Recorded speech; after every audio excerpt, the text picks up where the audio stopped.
Okay, so let's start. Okay, so we are doing now lecture number 32, which is file system introduction. So basically, we'll today study about basic concepts, and many of you know about it, but listen attentively. Okay, a large part of this has been taken from Tannenbaum's book. It's a very nice book in order to have concepts. And second book which I have used is Linux System Programming by Robert Love. It's also very good book. Okay, and some pictures, diagrams I have taken from this California Berkeley group, because they have nice diagrams on top view, top down design. Okay, all right. Okay, so the question to you: why do we need file system at all?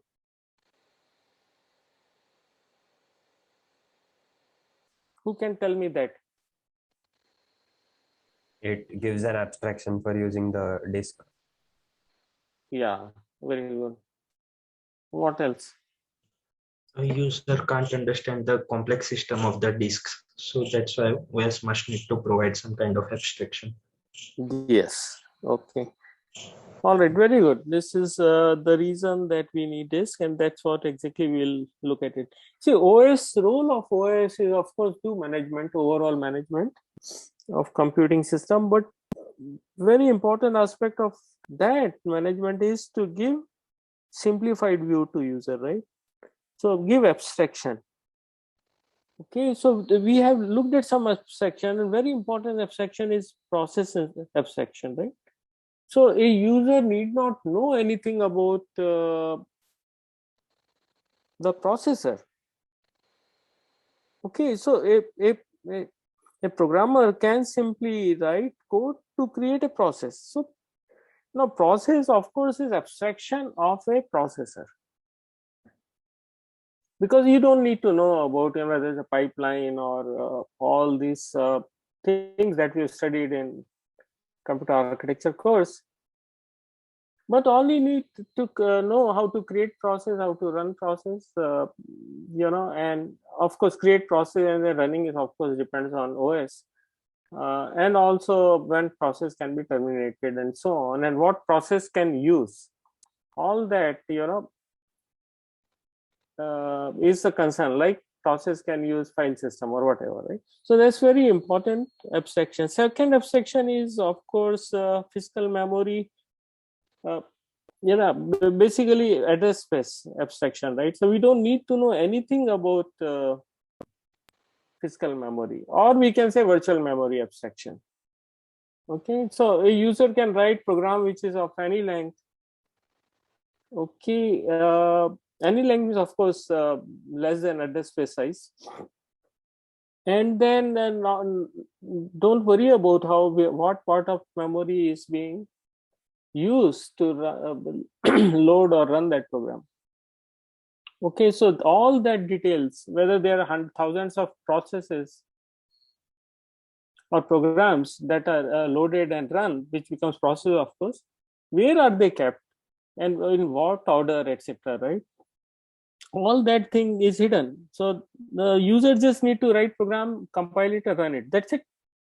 Okay, so address space abstraction is there. Okay, then next thing is that note that process that we have discussed so far is loaded into RAM. Okay, and whatever process, when process runs, we create the process image or runtime image that which has heap, stack, etc., etc. These are all temporary. Okay, so it's there in only in RAM. Okay, and when process terminates, everything goes off. All right, so all right, so now we need something where the data can be kept. If process has generated something, that should remain beyond the lifetime of process is nothing but something that is in non-volatile storage, that is disk, okay, which is nothing but a file system. And look at file system in general, a disk, right? No two computers possibly will have similar kind of disk, or maybe similar, but very less chances. If I bought something today, or the laptop which I'm using is about 7 years old, could be very different, very different. Disks are different. Actually, it may not have disk, it may have just flash memory. Okay. So and then different disks are of different sizes, different speeds, how they are formatted, you know, so a lot of information goes on in, you know, to manage a disk. Okay, and now suppose you have to do any operation, or you have to store something on a disk, you need not know what is the speed of disk and what the size of the disk, how many, what do you call that, plates it has. Okay, you know, how many form, what, how head is to be, you know, positioned, and so on and so forth, right? So all these details are not needed. Okay, hence file system abstraction is created, where user just looks whatever is to be written into a file, and once this read and write operation and some other operations are defined, then user is done with it, and then this implementation of file system is responsibility of the OS, which interfaces with the hard disk or flash drive. Okay, so we have seen, this is third most abstraction that we are discussing now. Two we have discussed in good details: process abstraction, address space abstraction, which is same as virtual memory abstraction, and file abstraction. All right, so file abstraction we can say is an OS abstraction that provides consistent named data. Persistent named data. Persistence is meant that when power goes off, the information remains, right? Okay, and what is named data? If we are storing something into hard disk, it is named, okay, such that you can reference it later. All right. Now, something that we have discussed so far is again mentioned here. So disk storage in general, you know that hard disk that you have is non-volatile storage. It could be just disk or flash memory. Now, like my even 7-year-old laptop has only flash memory, it does not have disk. So, but in general, we will use this word disk to cover both hard disk and flash memory, right? Information, where information can be stored such that it does not go away when power goes, obviously not non-volatile storage. So in disk, we have seen last you know, course, we have seen disk is partitioned into tracks, and there is something called blocks. Okay.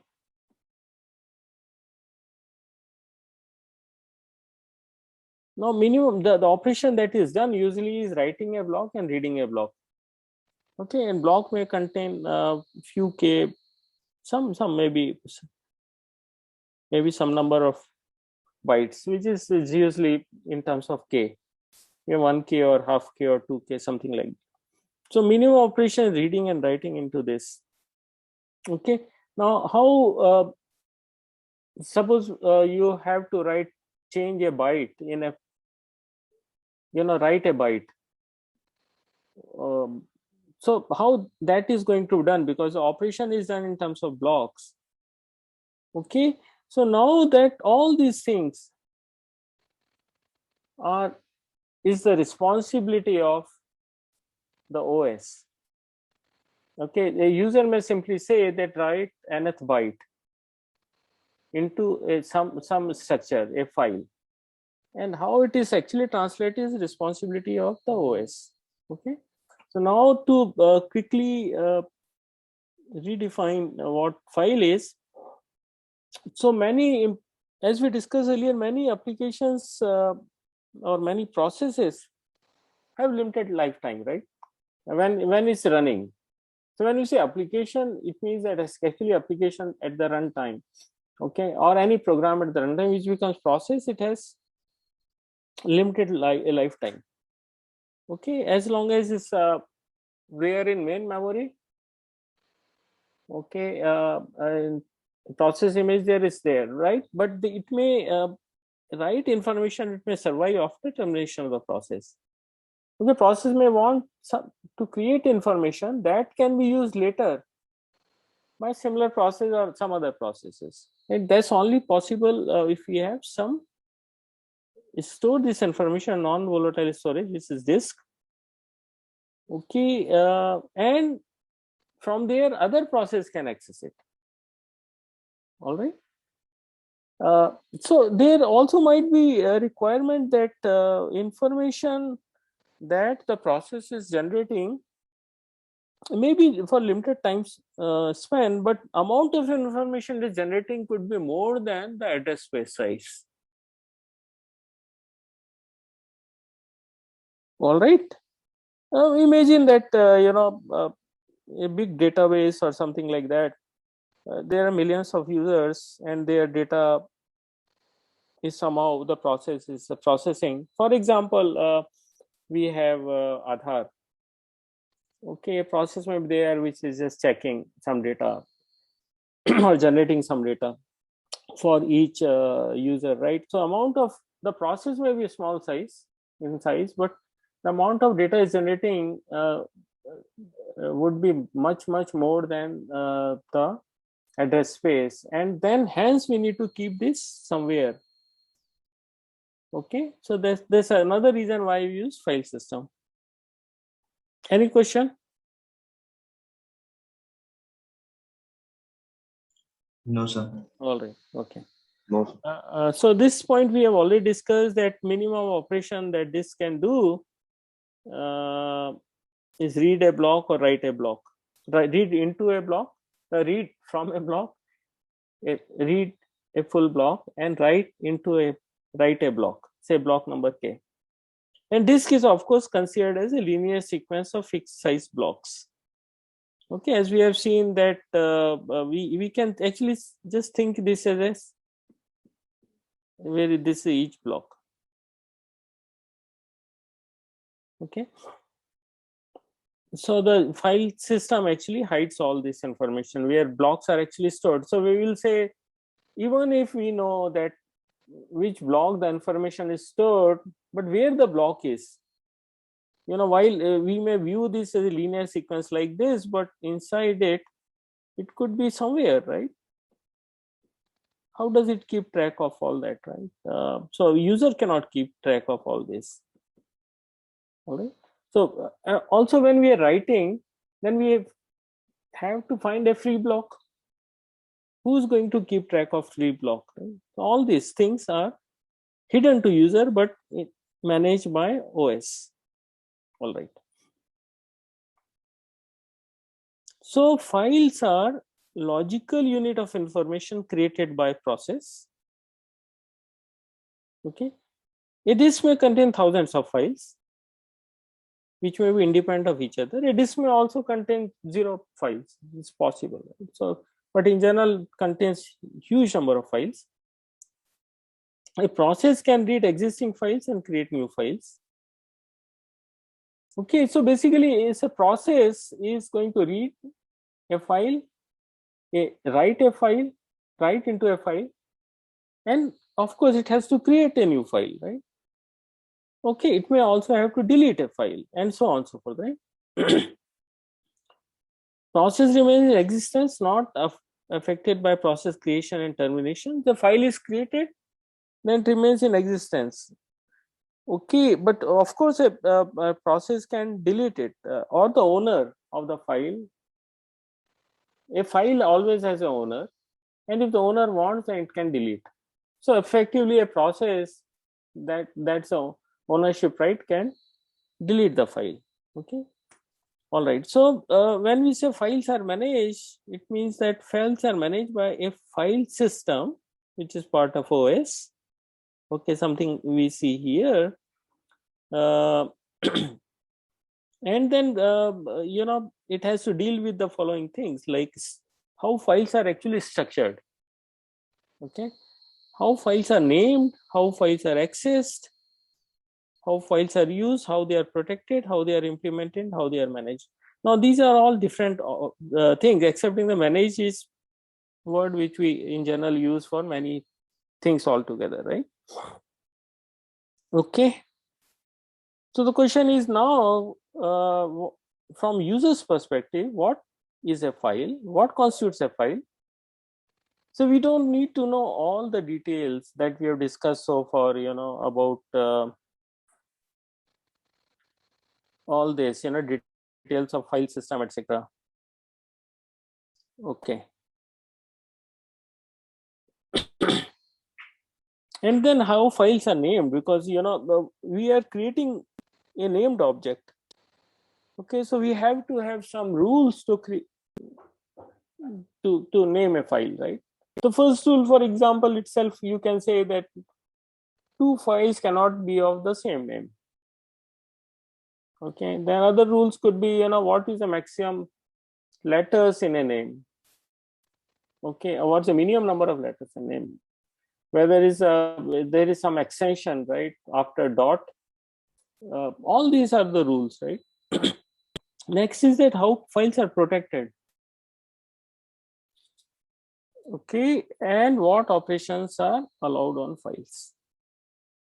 So now let's look at file system architecture, just top level view, and we'll see all of these one by one. So you can see that file system is just not a single piece of code, in the sense that it's just not a one large program. Okay, and it's not monolithic, it has multiple layers. Okay, in terms of even operation. For example, at the top level, what we see as a user is stream. Okay, we'll see what stream is.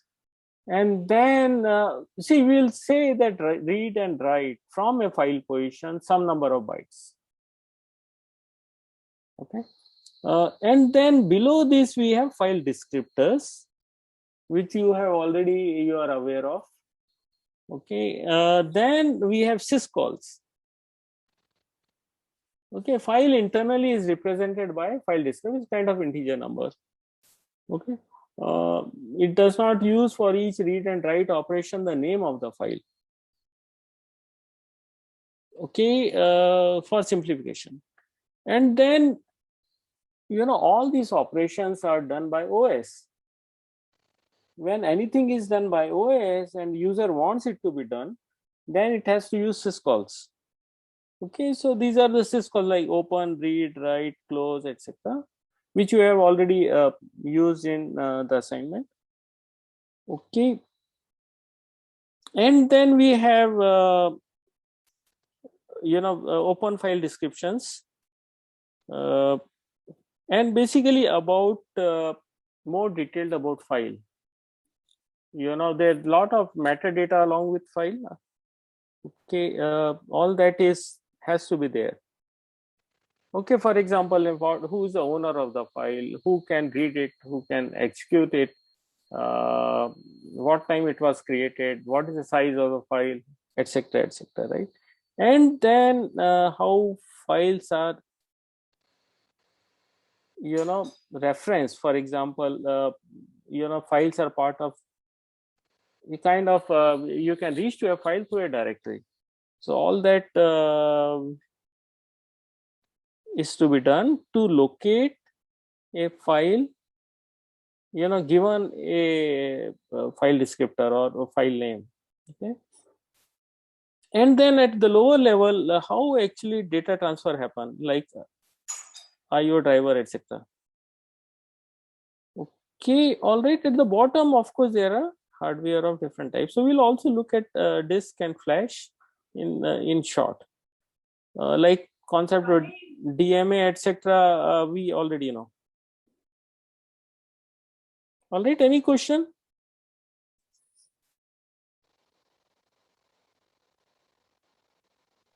All No, right. sir. Okay, so first thing is file naming. You know about it. Okay, so anything because a named information or name or object, it has to be named. Okay, and this usually process or user name it. Okay, like you have been naming files whenever you want to use it.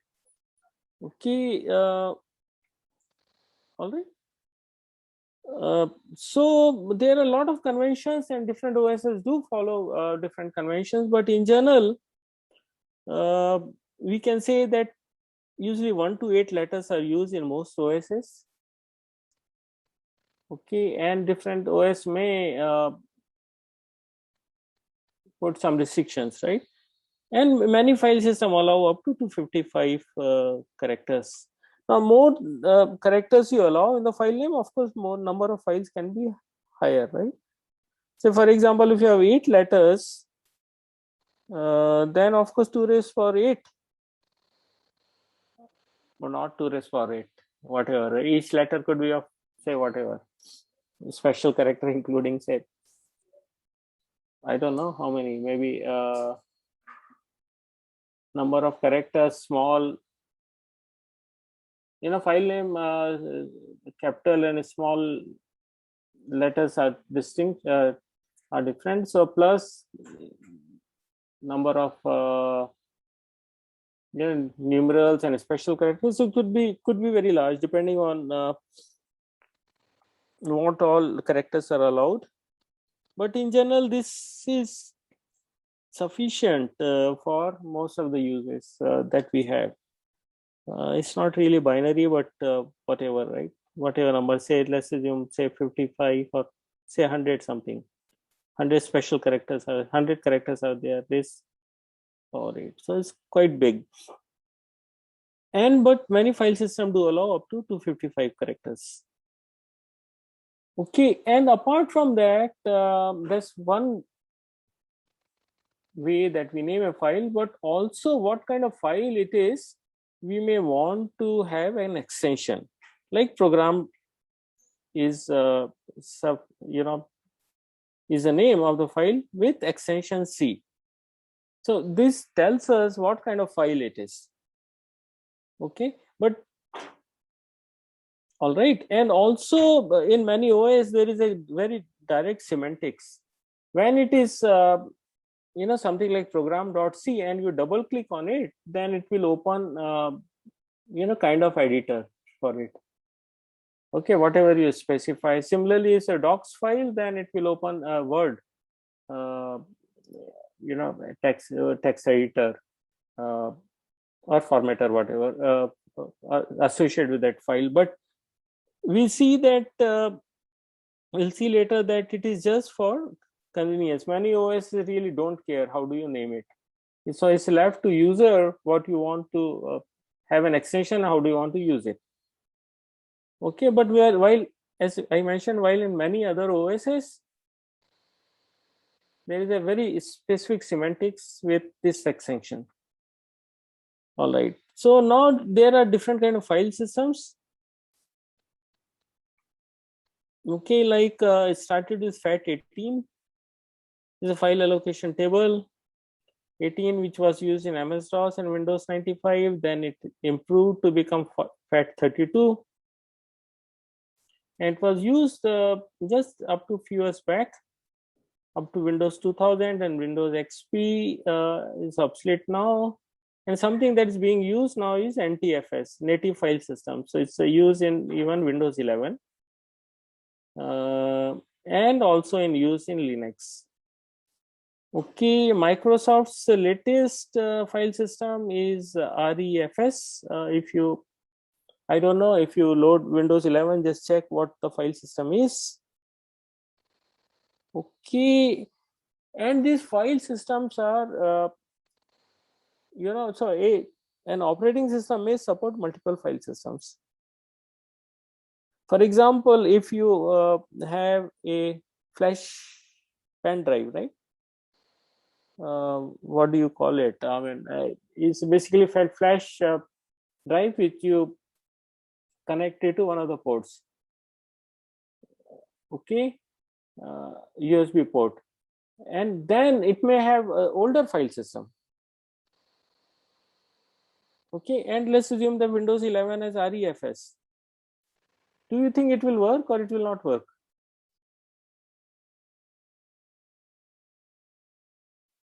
I think, sir, it should work. Yeah, it should work, right? So these file systems are, there's something called, we call it mount, which we'll study later, mounting of files, but mounting of directories, but in general it works. Okay, so an operating system can support multiple file systems. I will not get into too much details, but just remember that an operating system can have multiple file systems. All right. OS Android supports EROFS. Okay. Now the question that I'm asking is that can OS support multiple file system? You know, yes, by now.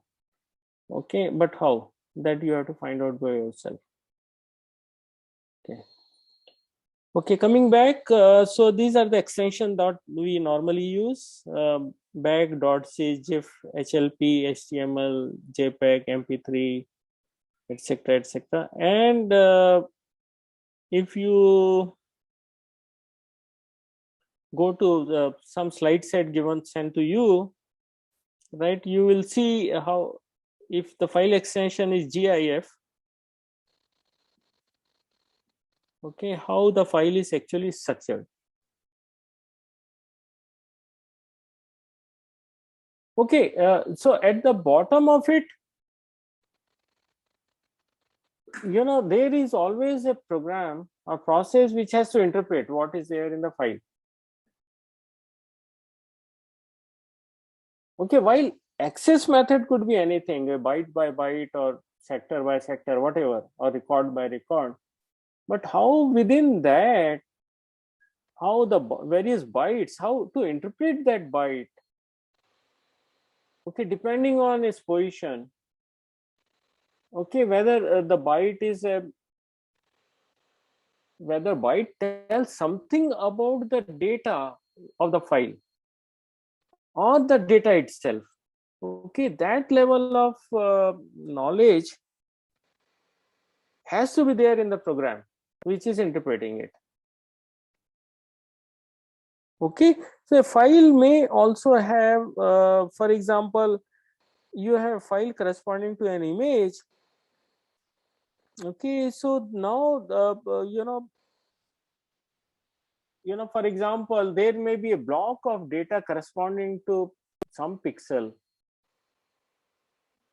Okay, but there might also be data, how to interpret that. Okay, so something that we call as, not always, but metadata, some data, some information about data which is not actually a data but which is used to interpret data. Okay, so if you go through this PPT, which I thought I will cover in the class, but now I don't think I have time, please go through it by yourself. Okay, and you will understand how files are actually structured inside. Okay, for example, a docs file, you know, like on Microsoft Word, if you use docs file, if you just see as a, notice this as a sequence of bytes. Okay, maybe a file contains say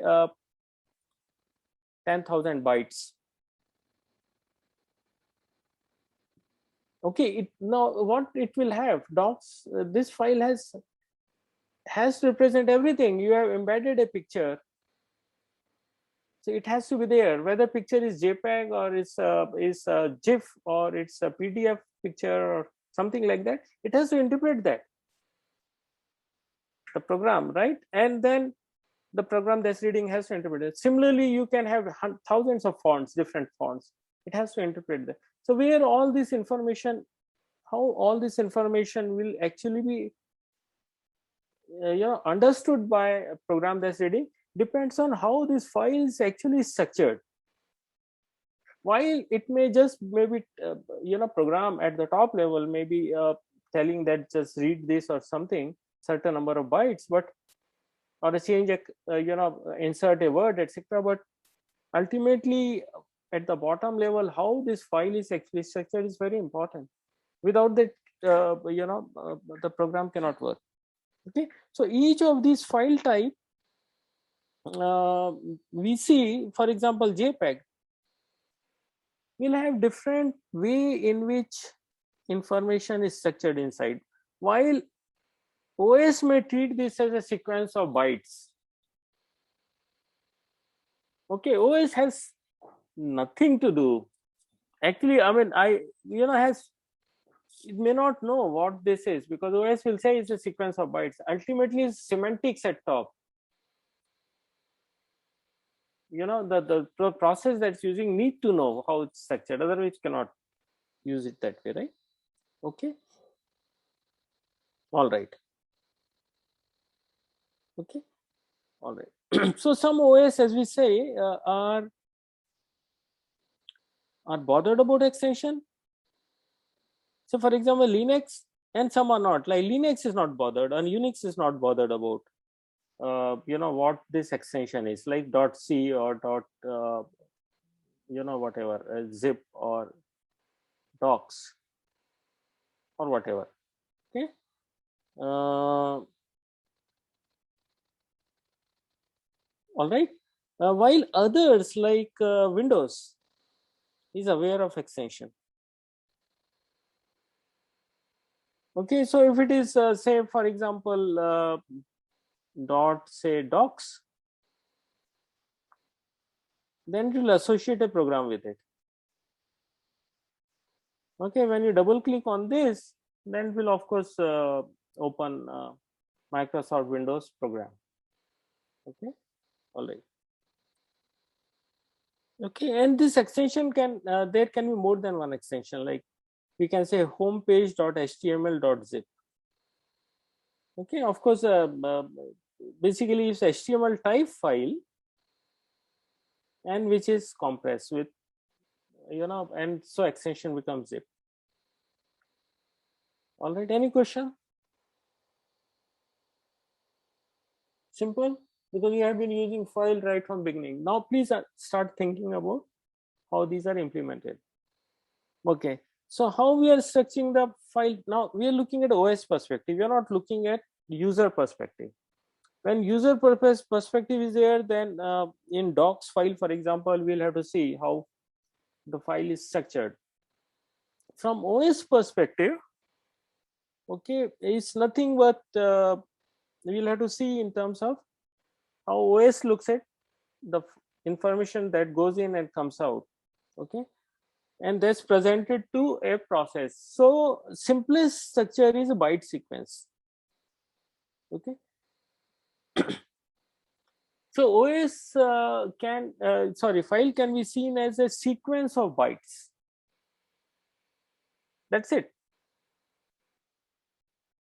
All right. So this is the abstraction which a user process is going to use, of course, in terms of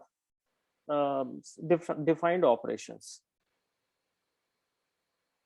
Okay. So OS will view this file as nothing but sequence of bytes. Okay, these bytes may contain metadata or actual data or some other data with respect to the contents of the file or data of the file, right, which actually also is a data.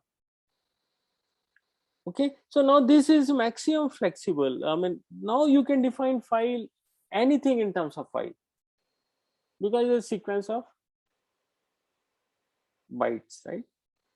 Okay, now you can also define file as a device as a file, a printer as a file, okay, or a terminal as a file. All right. All right, so most of the modern operating systems, whether Linux, Unix, Windows, etc., use this approach. Which, so in this way, file is visualized as sequence of bytes. So 0th byte, first byte, second byte, third byte, fourth byte, up to maximum size. Okay, and when we read, what we get is a write is nothing but byte stream of byte. All right. So there's one way which is very flexible and good. Okay, and of course there are other ways also which have been used in the past, like when we were using punch cards. You know, go to Google it and see what punch card is. Actually, it has 80 columns. Okay, and then you know, files were defined in terms of these punch cards. Sorry, this 80, you know, based on this punch card is kind of one record of 80 characters. All right. Okay, so older operating systems like VMS OS, it's use this structured way of creating a file. Okay, and of course many mainframes use tree of records, you know, to create a file, such that, you know, a particular record can be searched based on the index, and it's also organized that way. Okay, so these three structures are the one shown here: byte sequence, then record, like I mean we have seen in case of punch card. Okay, which each record has say 80 characters. Okay, and third is of course this way, right, wherein we have tree of records, where here we have linear sequence of records, while third one is tree of records. So these two are not in use. I mean, maybe there is a very special operating system design or kind of operation may use it, but most of the general or common operating system use this method. Okay, so this is in use. So we will focus only on this, not on this, the other one. Okay, all right. So the first one is byte sequence. So it's nothing but unstructured sequence of bytes. The important thing is written here. So OS doesn't know what the file contains, whether it's an image file or it is a document related file, or it is you know, binary file or whatever. It will just treat as a file that has number of bytes. That's it. The number of bytes defined is the size of the file, right? And we'll just look at this as this one. So when you write something, it will write over a byte, say it's a fourth byte, this is right, or it can read from a byte, whatever. That's it. Or you can define operation now in terms of how many bytes you want to write, how many bytes you want to read, how many bytes you want to delete, truncate, and all that. Okay. Now this is very flexible way of designing files, because once you are away from the semantics at OS level, then this file can contain anything, right? I mean, tomorrow you use an application, whatever be the application, whatever these bytes may actually mean, that is left to application to interpret. But file for OS is nothing but sequence of bytes. And that is very powerful abstraction, right? Very, very powerful, because now you are not putting semantics information available to OS. All right. So now think this in parallel with or similar to analogy of internet. Internet does not associate semantics of application with the way it is transmitted. So two functions are totally different, right? Internet just gives a pipe. A byte has to go from one end to another end. That's it. And what this byte actually is, whether it's you know, video communication that we are doing now, or it is just plain file, or it is WhatsApp chat, it doesn't matter. It's semantics at that. Similarly for files, OS doesn't care about it, right? It's a sequence of bytes, and leave it to and applications to define meaning, what the first byte means and what the second byte means, what the 10th byte mean, and where whether it's a metadata or data, leave it to application program to interpret. All right. Okay. Any question?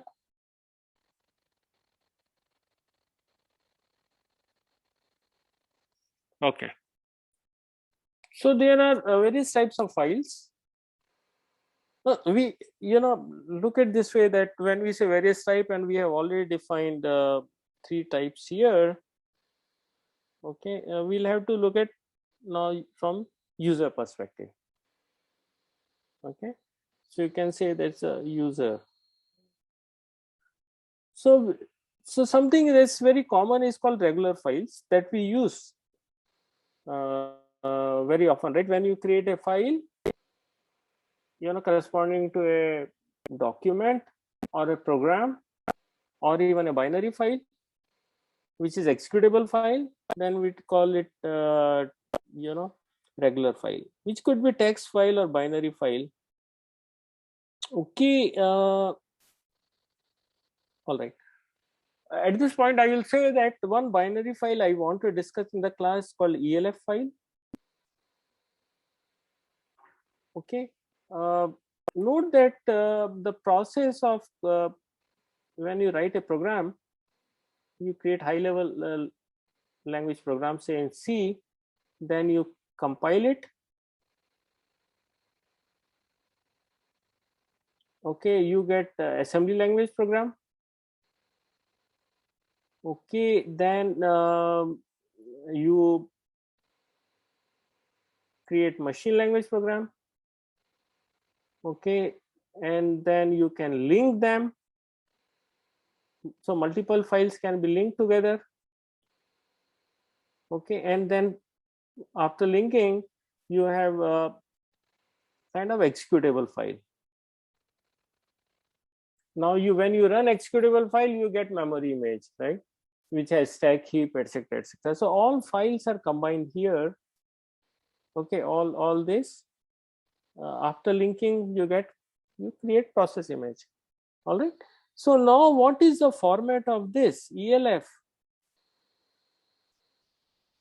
Okay, such that this file output of this executable, all this process which is in executable file has to have certain format.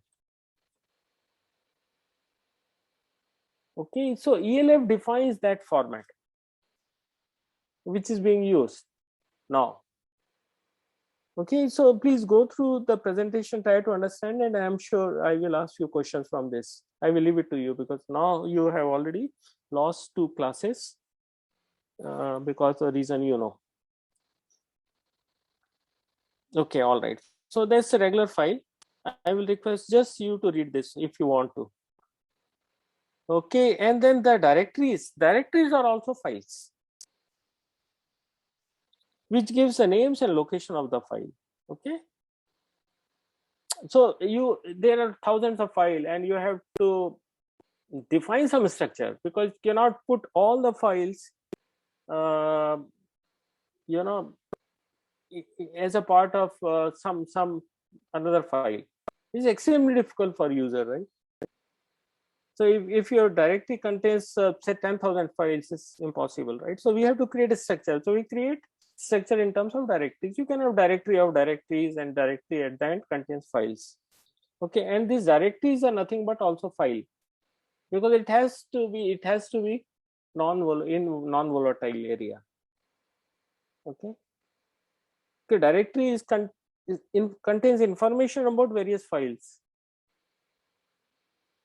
So if it is non-file, then it will be volatile. Okay, all right. And then we have with character special, block special files like that we use in terminals and this. And then we have already studied FIFO, first in first order the named pipe for inter-process communication, and then networking course you would have studied socket, a file type used for network communication between processes, right? So if you have not done it, now we don't have time to cover this. So we will focus largely on these two, regular files and directories. Okay. Regular files basically contains data organized in a linear array called byte stream that we already studied, right? So now onwards we are focusing on Linux. Okay. So now it's a byte stream. Then we should be able to write into any byte, say this byte, or we should be able to read from the byte. Okay. So now there is a concept of file position or file offset. So when we are doing reading, we are doing it sequentially, or when we are writing, we are doing it sequentially. So there is always a pointer which says what is the current position where the operation is to perform. Okay, which is called file position, or concept. This is nothing but conceptual location. When we open a file, that file position is 0. Okay, so we define here a file position. Okay, when we read, then this thing keeps moving. Okay, so when we read a byte, it moves to next byte and so on. And in the beginning, as we said, it is at 0. So if we write a byte in the middle of file, then it overwrites the previous byte. So suppose you want to write here, whatever is there, it will be overwritten. Okay, this is a basic operation. Now you may think that, you know, I'm inserting a character in my Word file. Is it going to be lost? And whatever was there is going to be lost? May not be, because now your text editor, the Word program, will take care of all that. Okay? But basic operation is that if you write a file, whatever is there is lost. Okay, so direct implication of this is that it is not possible to expand file by writing in the middle of it. Okay. What is going to maximum value of this file position is actually the same as size of the file. Okay, it's OS specific, and it is there's size of the file can be anything. It's larger than, as we discussed earlier, address space size. Could be more than address space size. Okay. So there is operation called truncation. When we truncate a file, which is to a size which is smaller than original, then bytes are taken off from the end. Okay, towards the end. If it be truncation does not mean it's always reduction in file size. We truncate a file to a size which is larger than its current size, then zeros are added at the end. Okay, all right. File may be empty, containing no valid bytes. Okay, just another 2 minutes and close. Okay, maybe if many slides are left out, we wasted 10 minutes in the beginning. Okay, all right. So maybe we'll cover from here in the next class. Sir, I have a doubt. Yeah. Sir, truncation is done by operating system, not by the user, right? See, user has to tell, and there must be operation corresponding to it. Okay, then how OS implements it is left to OS. It ultimately will be done by OS, and OS will interface with disk. Okay, so there must, if there is operation corresponding to truncation of file, it should be available to user at in certain way. Okay, implementation is of course done by OS. So there is note that there is a syscalls. As an exercise, please look at Linux syscalls corresponding to file, and you will get clarity. Okay. Now OS, there are always libraries on top of it, right? And then those libraries can use syscalls in a way to create an operation. As we mentioned, you know, we can at the OS level, it can simply write a byte. Now you want to insert a byte, basically moving whatever is on the right side, then of course then it's left to application program to do it in such a way that create an sub operation such that a byte can be inserted without overwriting. Okay.